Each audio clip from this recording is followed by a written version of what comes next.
Welcome back to another FPL video, and I am on holiday for the next month or so. There's going to be background noise. I've got a dog in the house. There's a lot of things that could definitely go wrong in a stream. If I do attempt some, there could be a power cut. There's a lot of things that could change, of course, but I'm going to try my best to get some content out there for FPL and UCL Fantasy. And of course, when I return, things will be back to normal with all the usual lighting, microphone, and lack of background noise, whatever you want to say. But we're going to go straight into the update and final team selection where I discuss some alternative transfer plans. And if we can get the deadline stream through, you will see my final thoughts and my final team with the captaincy, the vice captaincy, and my bench boost squad for Double Gameweek 29. So if you end up enjoying this video, be sure to drop a like. Let's try to get this to over 300. And we're also going to push on towards 20,000 subscribers and beyond. All of your support is massively appreciated. But without further ado, let's jump straight into this video.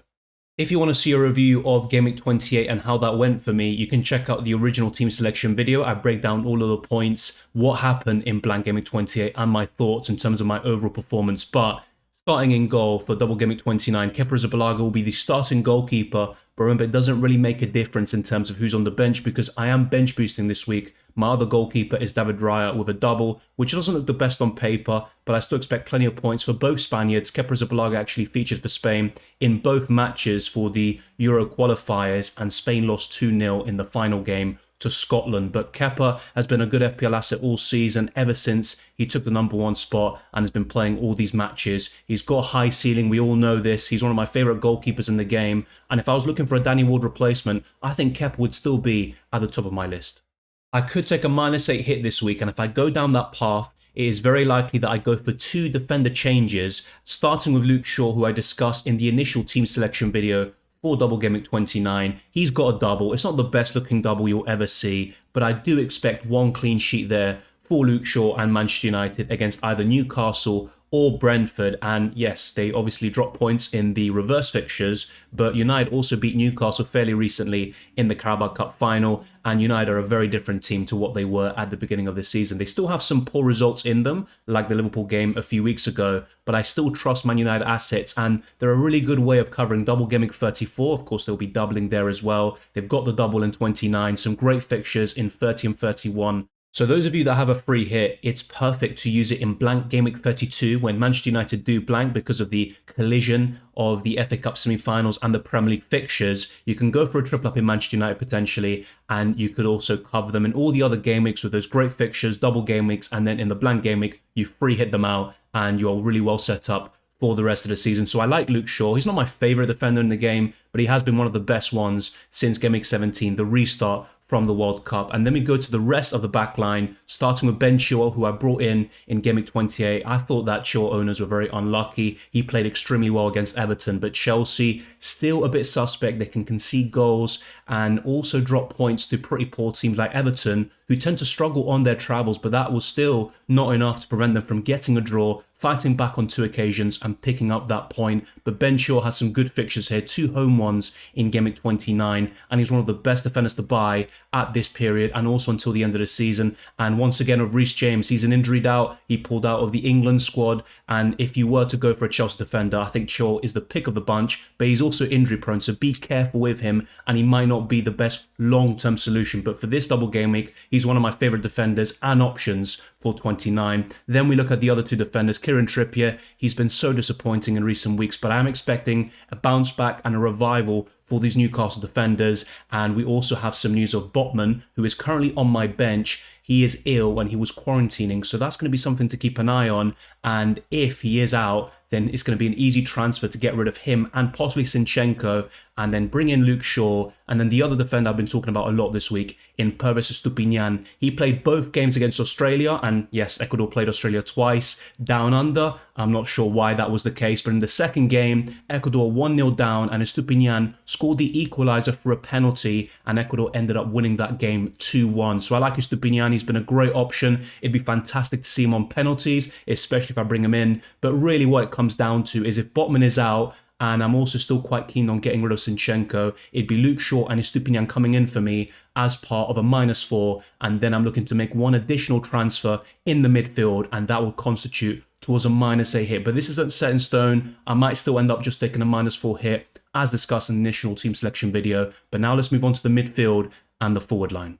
We are approaching the Double Gameweek 29 deadline, and Rashford is still flagged as a doubt due to a knock, and he pulled out of the England squad, but we haven't seen the press conference yet leading up to Gameweek 29 and United's first fixture against Newcastle United. So let's wait and see. I think there'll be some positive news on Rashford, and if not, even if Ten Hag is talking about, oh, maybe Rashford's going to miss out on the first game, he's still a doubt and it's touch and go, I'd still probably just keep him in the team and probably captain him as well in the end. Man United do have a bit of a history of saying a certain player's injured or a doubt to start, and he just ends up playing anyway. So I'm still not too, let's say, pessimistic about Rashford. I think he will start both games, but let's keep an eye on that situation. He's another one that could potentially make way if the injury turns out to be serious, but I don't think it will be. And maximum, he misses one game. I don't see him missing both games in 29. He's worth keeping for the double in 34 and all those great fixtures coming up for Manchester United. So I'm happy to keep him, and he's also a great captaincy option as well. The same can be said for the new signing, the potential one of Bruno Fernandes. For me, it's between him and Maddison. I would love to get both in for Double Gameweek 29, but that would also mean selling Bukayo Saka. I'm seeing a lot of comments in the YouTube section saying, should I sell Saka for Bruno Fernandes for a hit?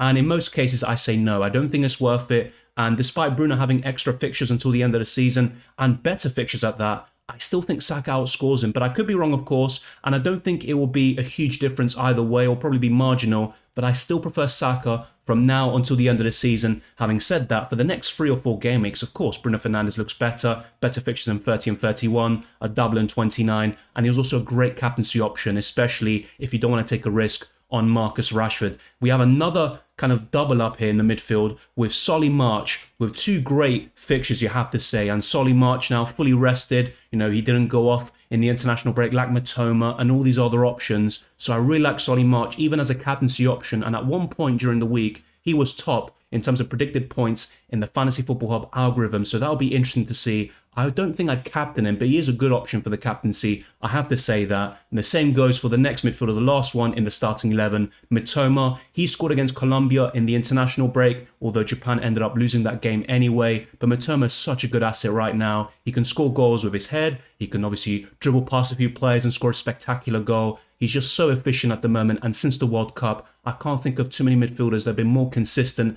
And when you look at his price, I mean, he's been absolutely fantastic in terms of value, and I'm even considering him for the captaincy. The same goes for every single midfielder that you can see on screen, and of course we have another one on the bench in Bukayo Saka. So as you can see, this bench boost squad is looking really good. It would be for a -8 hit though if I bring in Luke Shaw, Estupiñán and Bruno Fernandes. If not, I'll stick to the -4, maybe go for Maddison instead, or just go for one of Shaw or Estupiñán. But my options are certainly open, and I think I'm going to go down that route of adding another United player or two, possibly another Brighton defender like Estupiñán, and maybe Maddison as well.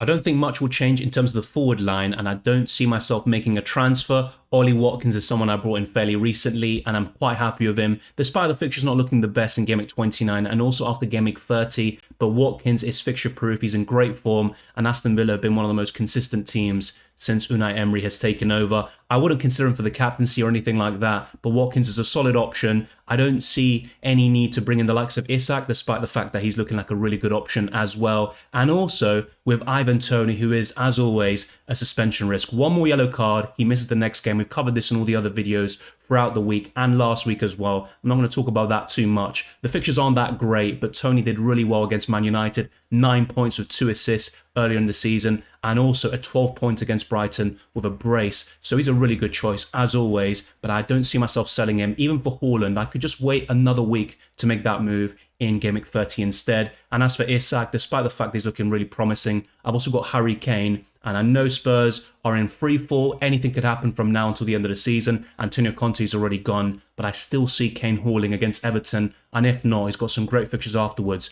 and he can score against anyone.